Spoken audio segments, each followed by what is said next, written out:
Economic development happens when money comes from outside a region into the region. It's our job to serve people and to make their lives better. I spend a lot of time in Garfield County, Enid in particular. That's probably one of the hardest things, to get the good title. Everyone deserves help. And he's been very instrumental in trying to make this deal work out. You're basically self-insuring 100% of the loss. Now having a new measurement tool to make certain we're ready. My old friend. Some girls have even led adoption drives for local rescue agencies. I want to try to focus on the things out of life that are positive. City Connections begins right now. Hello again and welcome to City Connections. I'm Steve Kime. Thank you for joining me today. We get to welcome back a familiar face to the Enid community, to the Vance family, and to the Enid Television Network family. We have Mike Cooper. If you recall, Mike served as mayor of Enid back in 1995 to 99. And if you didn't know this, he is alive and well, and he's a Walk of Fame member as well. And he currently serves as chairman of the Oklahoma Strategic Military Planning Commission. So there's a lot of titles for this young man right here. Coop, welcome back. Good to see you, Steve. Appreciate Always you coming good to back. Be back, Neenan. And when I see you, it's usually in passing. I know. From a meeting or going to a meeting. So, well, something near and dear to us is Vance Air Force Base, and also when the wind comes sweeping down the plains here in Oklahoma, especially northwest Oklahoma, we have plenty of wind for that. Well, there's some recent legislation. I think it was House Bill 2118. Can you kind of give us a synopsis what that House bill is and the end result? Because I think something just very recently has taken place regarding that House bill. I think, yeah, of course, our number one military value for Vance Air Force Base, any protection effort, number one military value is airspace. So the other thing, why do we even care about it? Well, again, Vance Air Force Base is the number one employer in this region. It's highest per capita income, so again, we naturally would pay attention to that. Well, we've had some and Vance Air Force Base is the fourth busiest airport in the U.S. just because of all the takeoff and landing. So again, airspace is very important. Again, we needed to be sure that we protect the number one resource that we have for Vance Air Force Base, which is airspace. Now, there's been a lot of development in our state and an industry for alternative energy, the wind turbine issue. And of course, if you're trying to protect airspace for Vance Air Force Base, that involves 4 or 5 different things. One, military training routes, which are highways in the skies where they would fly, go down low to at least 500 feet, hopefully. New men and women learn how to fly. I guess you never know how low they really go, but at least that.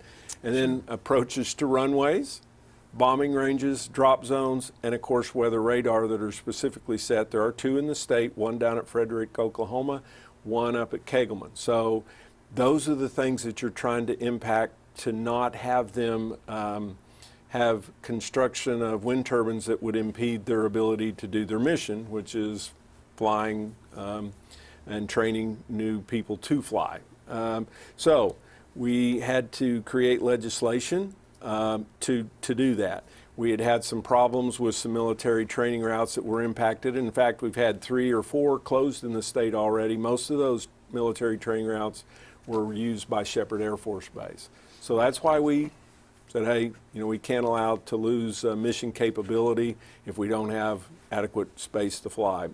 So we created legislation a couple years ago, or passed last year, you could not build in Oklahoma until you had agreed upon mitigation or a condition no hazard from FAA. We thought that those went hand in hand, but we found out they really didn't, because what would happen is the Air Force could make a determination of object totally to development because it would impact their mission, these military training routes, approaches, runways, or the other things I mentioned.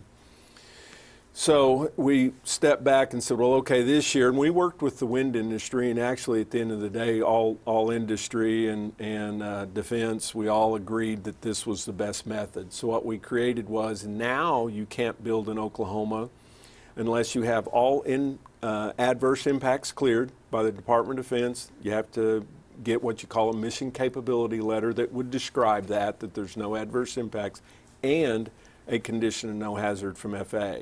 not one or the other, but both. So that would mean that everybody's working together. The state of Oklahoma, we're not involved, we're not the experts, but you have wind industry and Department of Defense officials to look at all these areas of impact and make sure that there are no adverse impact. There are some things you can do mitigation-wise to affect radar to allow for certain things. So we think that we have the right answer. We worked with the Department of Defense and the Air Force officials to work on this language and again get agreement with wind on what was acceptable, because we never wanted heavy regulation, heavy permitting, because that is an industry that's growing in the state. It was really about proper siting. We wanted the correct answers so both industries could excel. And I'm sure you feel like once this is done, significant achievement's been made. You can kind of go, okay, this is maybe step one, but it's good to have that in the books, and it's good to have it in writings. At least some guidance, I guess, for both parties. It is, Steve. And again, none of us are the experts, but we know when there's adverse impact, then that we know that's not good. But I will tell you, this is absolutely landmark legislation. It's the first of its kind in the nation. In fact, all the other states that have a lot of flying missions, the Texas, North Carolina, Arizona, New Mexico, places that are having issues like we are now going to look at this. In fact, I've received calls from those states already that, you know, it seems like a fairly easy, simple way to do it to get the right answer. And I guess in layman's terms, we think, boy, there's a lot of room up there, or Oklahoma is a big place, but I guess when you get up close to one of those wind turbines, those are big blades and those are big fans, if you will. And I guess it just comes down, let's keep the airspace open so we can do the mission. Keep it open, and again, the reason Vance is here, again, our number one military value asset is airspace. We score the best of anybody that has training, because we've talked about it before. When you pull the stick up, get out the end of the runway, and you get up, you're in. They own and control the airspace here. All the other training bases have to fly a distance to the ranges. Here, it's right here. So that it's cheaper to do it because you don't use as much fuel, but and different things. So we have the best airspace currently, and we just have to protect it. So we've done that. In fact, a lot of the ranges that were being impacted were being used by Shepherd Air Force Base out of Wichita Falls. Now, we train some in Texas and some in Kansas, but it makes sense for all of us to protect those vital military routes. Well, we appreciate you being here at the ETN studios today so we can kind of get an update. Because I don't know if it's been a year, but it's been a while since you've sat down and kind of gave us an update on what's taking place. Yeah. We want to talk a little bit about some developments advanced, and then we want to talk a little bit about the National Defense Infrastructure Program. I believe that's the term. So we'll get to that in just a moment. Okay. I understand some of the barracks or dorms, whatever term that you want to use, advanced, have been there since the ripe old age of the 50s.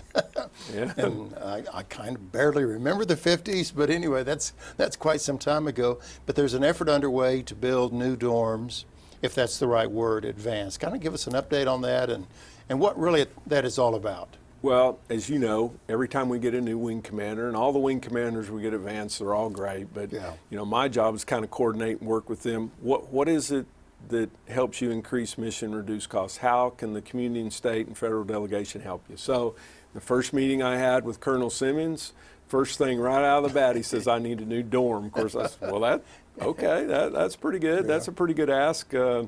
So, you know, but what you then had to have, you had to have the ability for them to make a long-term agreement. Because if you want us to build you a dorm, a privatized dorm, kind of like they've done the housing out there, then you've got to be willing to make a long-term agreement with us. Because if we're going to get somebody to build it, there's got to be a revenue stream that'll pay for it. So, so I said, well, I won't say no, but I understand what your need is, because the dorms, while they've spent a lot of money on them, you wouldn't say they were in bad condition. It's just the requirements, you know, for square footage is below 100 foot per room. I don't remember if it's 90 square foot or something like that, but it's very small. So really the standard now for anybody would be at least 158 square foot. I mean, you'd think that would be at least the expectation. Sure.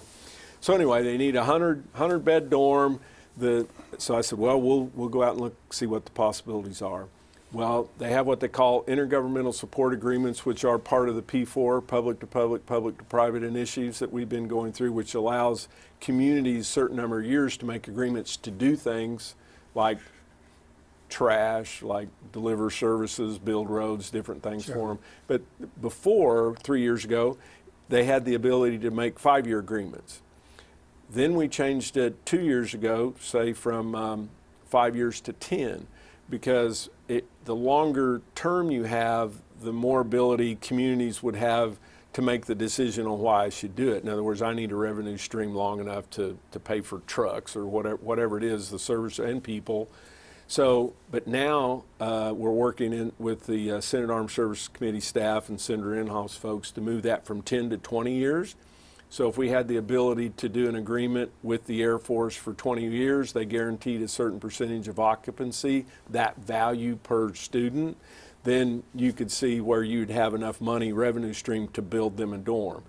And so we have that method. The other method that we may, and we're working on this too, is that do you just put outright language in the National Defense Authorization Act that allows or directs, say, the services to do a pilot project to build dorms at Vance or at base XYZ? You wouldn't do all of them, but do something just to see if privatized method work.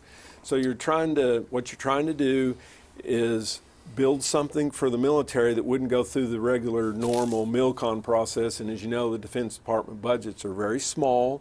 So this is another way to utilize private public dollars to get something done that they can't get done, as quickly as they need. So that's been received real well in Congress. So we'll see if we, what process, maybe we have both options available.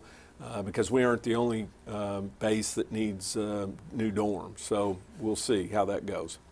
Coop, I really limit my television watching. I'm very narrow-minded. I'm down to news and just really sports. But I happen to be going across, I think, like a C-SPAN channel. I'm going somewhere with this question or this discussion. I saw this C-SPAN discussion, and they had a military person, and this was a couple months ago, and they were talking about the condition all across the country in regards to, I say barracks, but they were talking about South Carolina and Camp Lejeune, I think maybe, is that South Carolina as well? Maybe North Carolina. Anyway, that was a topic, so I really kind of tuned in because I'd heard some of the discussions here at Vance. So it's not a Vance thing. Sure sounds like it's all services. And anyway, it was a really interesting conversation that this military person had in presenting the problem to Congress to say, hey, some of this stuff's been set in here since 55. We need to pay attention to it. Yeah, I know our Senator Inhofe, of course, who's chair of Armed Services Committee, he's held some hearings talking about quality of privatized housing on facilities.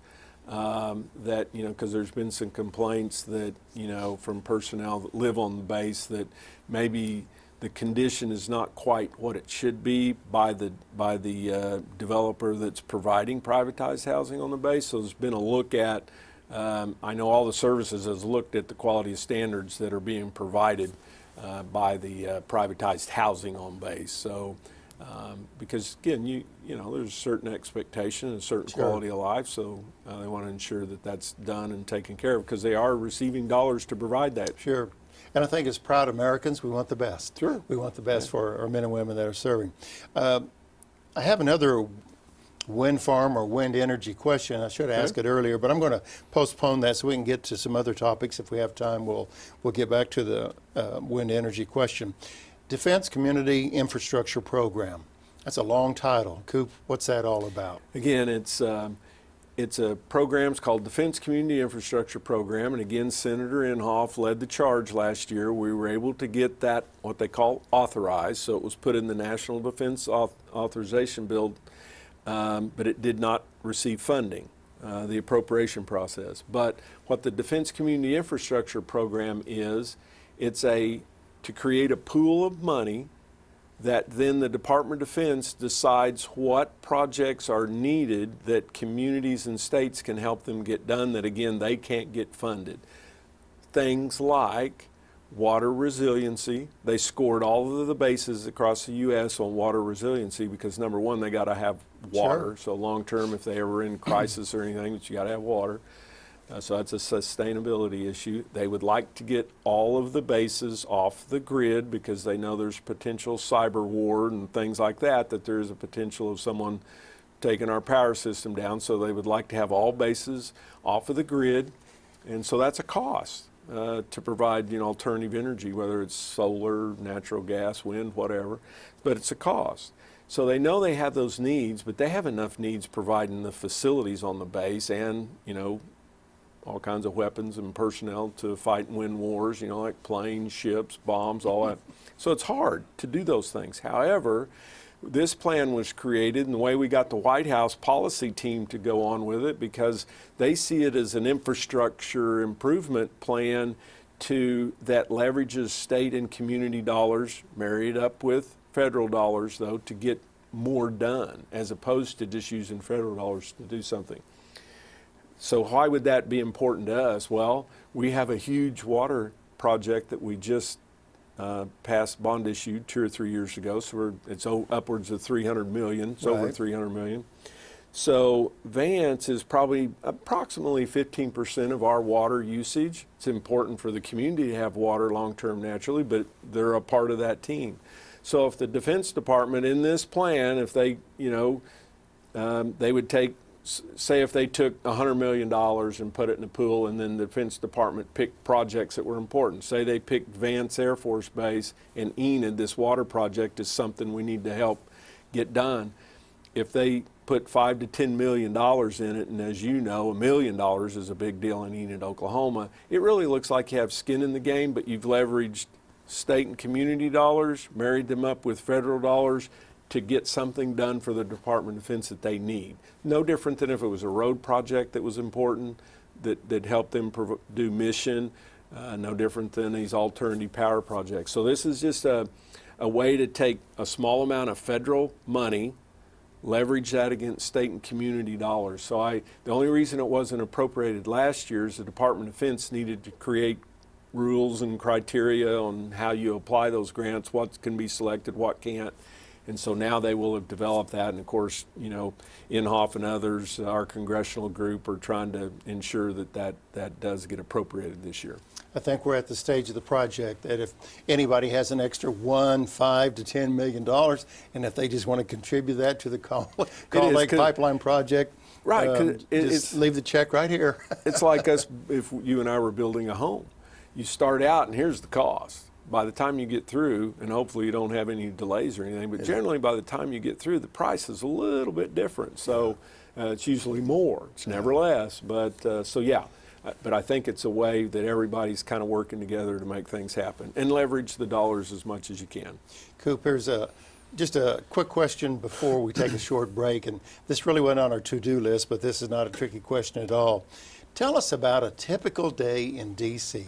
Here you are, the military liaison for Enid, Oklahoma, and Vance Air Force Base, and all the committees that you're on. A meeting with Senator Langford in the morning. Can you just kind of give us an 8 to 5? What does Mike Cooper do if there's such an average day? They are. And you don't have to embellish it because I know you're busy. They are kind of average, but the same thing, whether it was Inhofe, Langford, or Lucas, Cole, whoever. So the main, and this is why I think the way we're organized in Enid or the state and the fair. So you've got to communicate, yes, of course, with the senators and the congressmen, but the MLAs, the military legislative aides, you've got to make sure that you're working with them and generally with their chiefs of staffs, but make sure that all of them know the things that you and I are talking about right here today. So there's that communication going on, describe all of that, pictures, timing, whatever the issues are, and it's always communicating with them what helps us increase mission capability and reduce costs. Again, I know we always worked about protection enhancement, but again, if you're taking care of those two things, you're taking care of the protection piece. But again, so if it's over on the Hill, fine, or over in the Pentagon. So I kind of am meeting myself coming and going between the Pentagon out Crystal City and Capitol Hill. But again, it's and it's mainly the communication piece. And as you know, you have them too. We have good relationships with the Defense Department officials, and our congressional. So really it's about that. You start early, and then you try to fit yourself into all their daily schedules, which is, as you can imagine, sometimes a nightmare. The end result, it's all about relationships. And the City of Enid enjoys a great relationship with Coop, Mike Cooper. Again, served as mayor of Enid back in 1995 and 99, and also has a plaque over in Convention Hall, Walk of Fame member as well. Well, we're going to talk a little bit more about wind energy.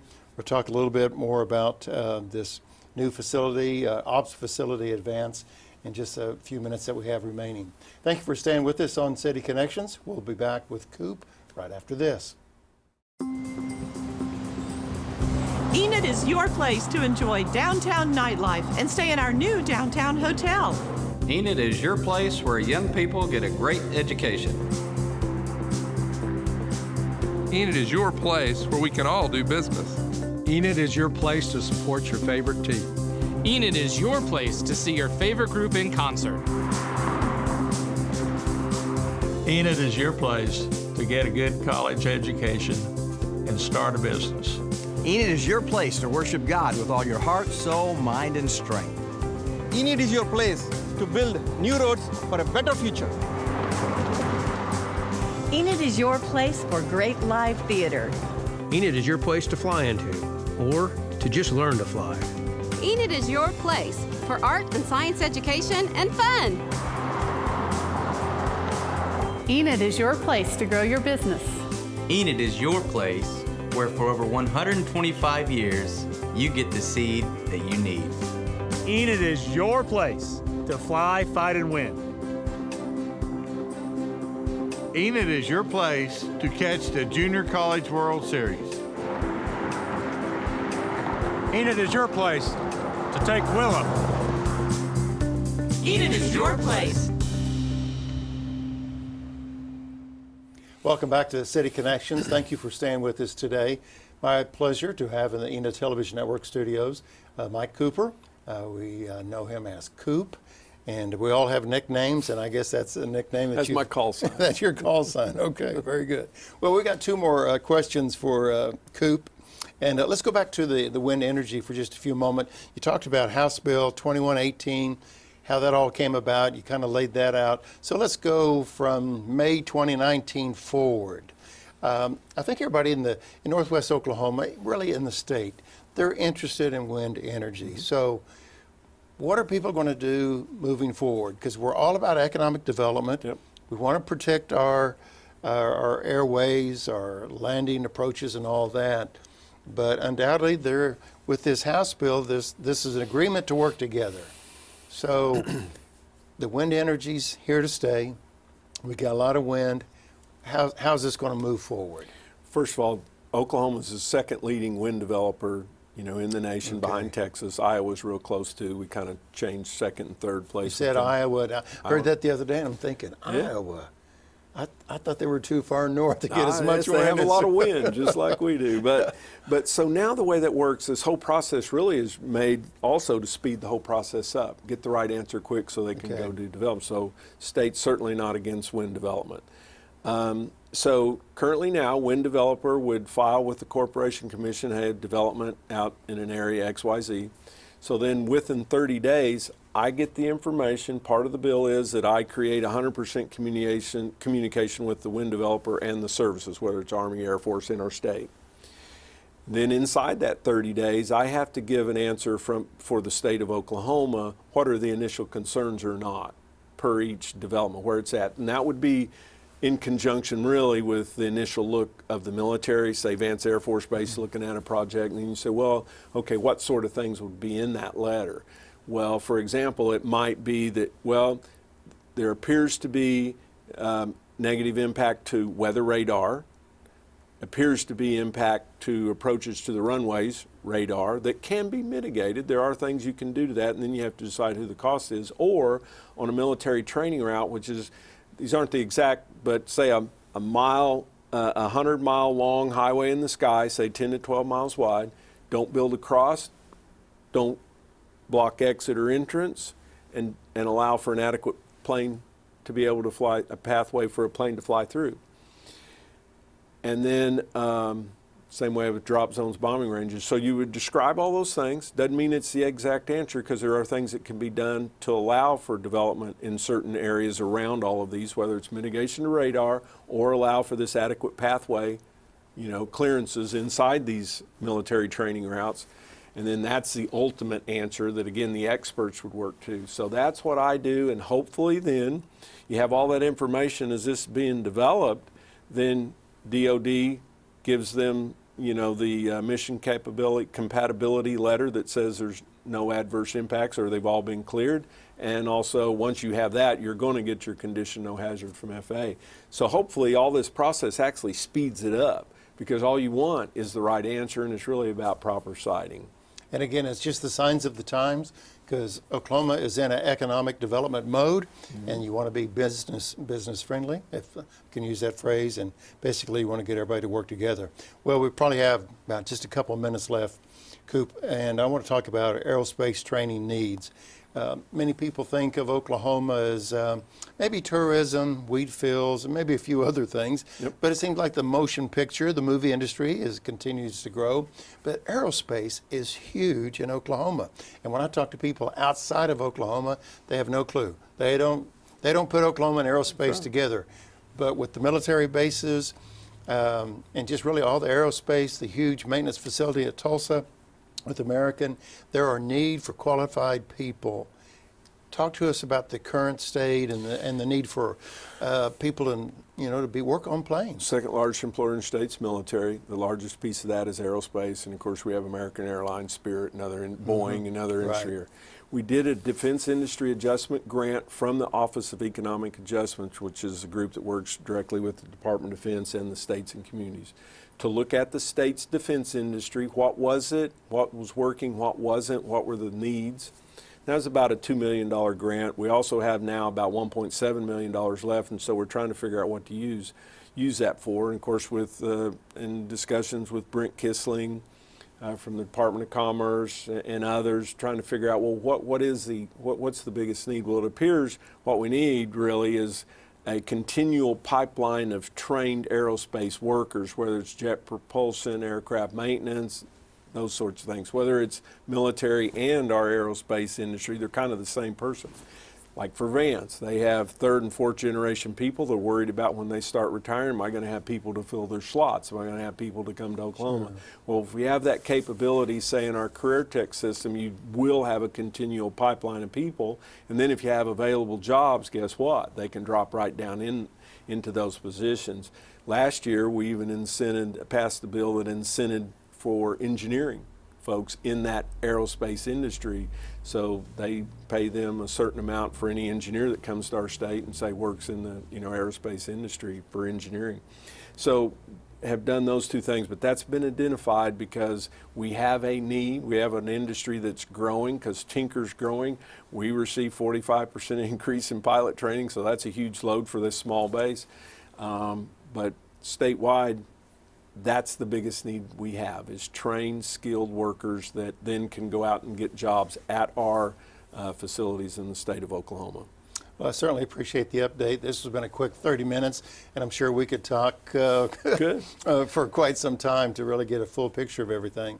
But I appreciate you stopping by the studios to give us an update on what's going on, and on behalf of the City of Enid, thank you for representing us so well. You do a great job, Coop. Appreciate it. Thank you. Thanks for being here. And oftentimes you'll see Mike Coop presenting at the City Council meeting, sometimes study session, sometimes in the council meeting, providing oftentimes quarterly or even earlier updates on that. So you can catch Coop doing that in City Commission. But I appreciate him taking time to be here at the studios to just kind of do a one-on-one, at least for a half hour, to talk about what's going on. So thanks for joining us on City Connections. I look forward to seeing you next time as we have another special guest, maybe another former mayor, maybe another former Walk of Fame member. Or no, you're not a former, you're always. Yeah, I hope so. Hope they don't kick me off. My mistake. Anyway, thanks for joining us. Make it a great day, everyone. Thanks for watching.